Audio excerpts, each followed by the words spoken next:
കൊച്ചനിയൻ എന്ന് വേണ്ടി പറയാവുന്ന മധു, പ്രൊഡ്യൂസറായ വിജയകുമാർ, പിന്നെ വിശിഷ്ട വ്യക്തികൾ വേദിയിലും സദസ്സിലും എല്ലാം ഉണ്ട്. എല്ലാവർക്കും എൻ്റെ ഹൃദയം നിറഞ്ഞ നമസ്കാരം.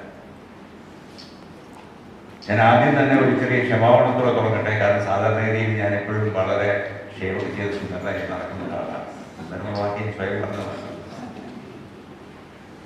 ഇന്ന് എൻ്റെ ഭാര്യയെ ചോദിച്ചു, ഇത്ര വലിയൊരു പൂജയ്ക്കൊക്കെ പോകുന്നതല്ലേ, അവിടെ പോകുന്ന ക്ഷേമൊക്കെ ചെയ്ത് പോയിക്കൂടെ എന്ന് ചോദിച്ചു. ഞാൻ പറഞ്ഞു, അതിൻ്റെ കാര്യം നിനക്കറിയാമല്ലോ.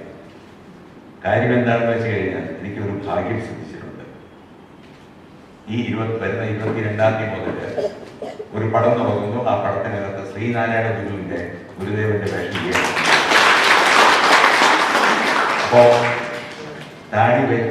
താടി വേണ്ട, ഒറിജിനലായിട്ട് താടി തന്നെ വേണ്ട, 10 ദിവസം വളർച്ചയെങ്കിലും വേണം എന്നിട്ട് ആവശ്യപ്പെട്ട സ്ഥിതിക്ക് ഞാൻ ഒറിജിനലായിട്ട് തന്നെ താടി വളർത്തുകയാണ്. അതുകൊണ്ട് ഇടയ്ക്ക് വന്ന വർക്കെല്ലാം മാറി ഫംഗ്ഷനൊക്കെ പോകുമ്പോൾ ഇങ്ങനെ വികൃതമായിട്ടാണ് ഞാൻ ഇപ്പോൾ പോകുന്നത്. അതുകൊണ്ട് ആദ്യം അതിന് ക്ഷമാപണം ചോദിച്ചു കൊടുത്തു.